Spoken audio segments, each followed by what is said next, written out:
Words from the gospel.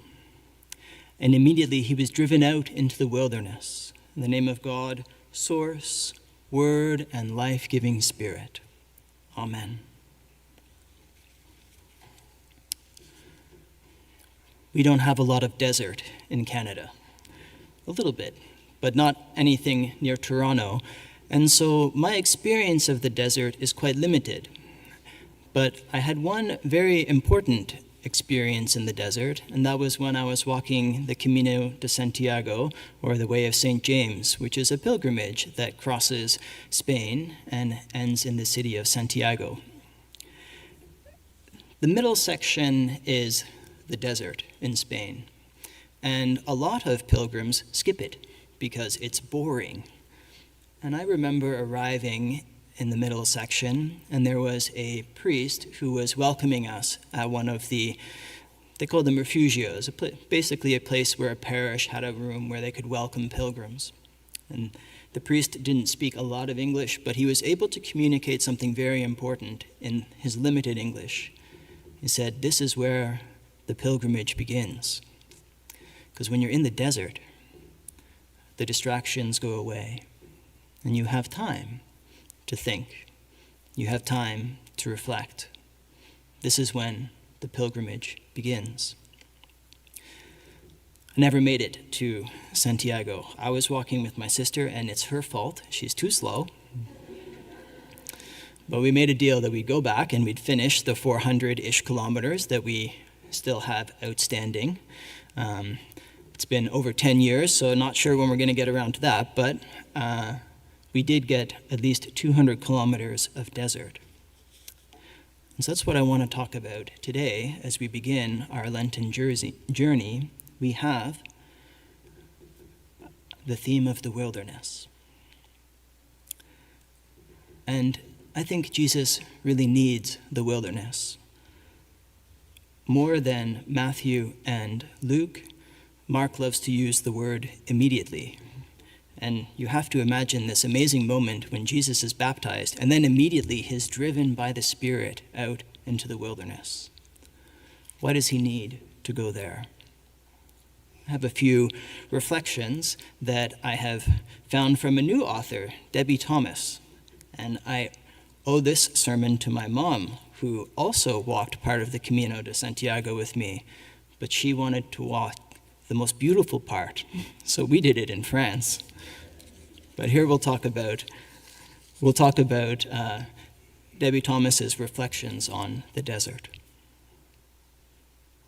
So Jesus doesn't choose the desert. He is driven there. He goes there. He's forced into this desolate and unsafe place. And it's kind of hard to tell with Jesus. Did he resist, or was he just like, all right, well, yeah, off to the desert? But I think it's a comforting detail because often our own life can feel like we're driven into the desert. We don't volunteer or don't really sign up for pain, loss, danger, and terror, but that's also part of life.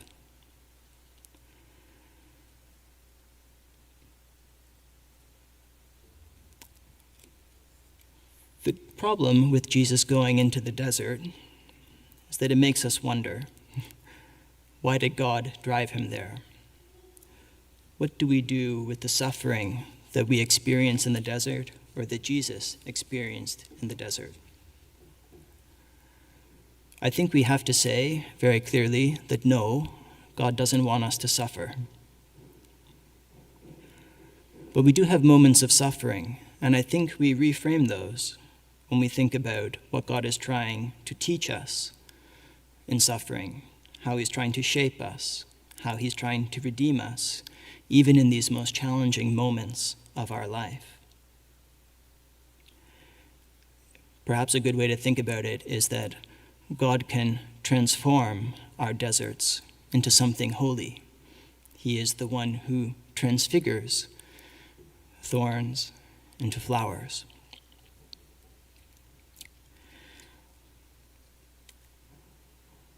So that's an important point, that we go into the desert and we believe in God's redeeming power, to transform the desert. And that's why I think it's okay that Jesus goes into the desert. The second point is that 40 days of Lent, 40 days in the wilderness, 40 is a big number in the Bible. It kind of means a long time. It's not actually 40 days, but something that took a while. And sometimes our time in the desert, sometimes our wilderness lasts a long time. It can last many years. This is a challenge for us because, well, if you're like me, you're impatient, or if you're like our wider society, we're always interested in the quick fix, the diet that'll get you to lose all that weight in 4 weeks or whatever, and we're just not a very patient group of people.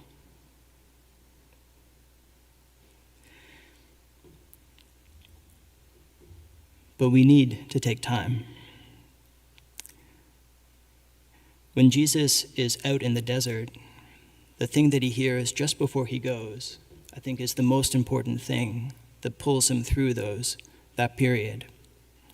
He hears, "You are my son, the beloved.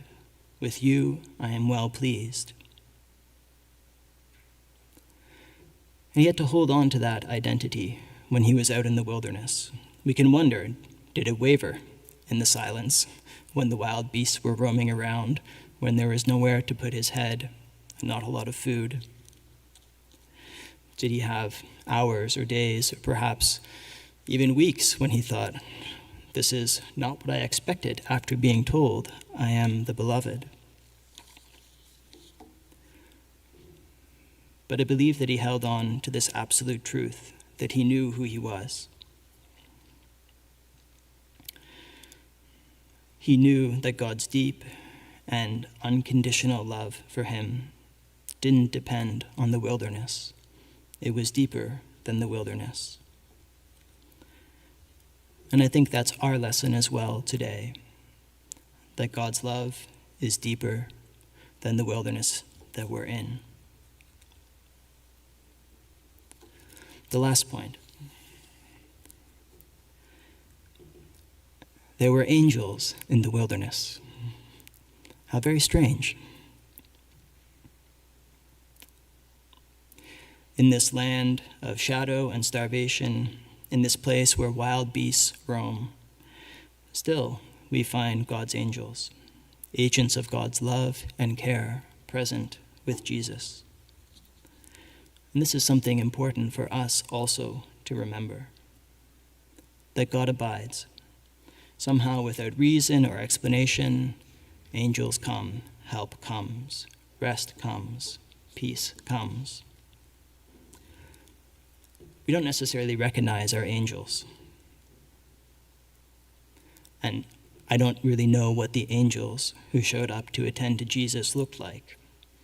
I don't know if they had wings, if they were glowing, if they were radiant, if they played the trumpet. Those are not the experiences of angels in my life. They look much more like people like you.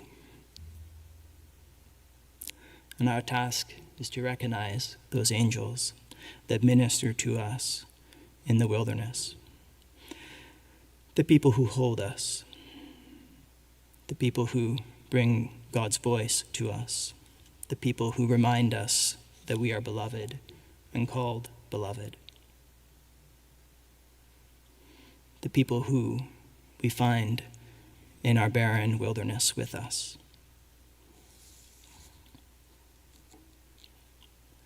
So as we begin this period of Lent, I encourage you to think of times of wilderness in your own life.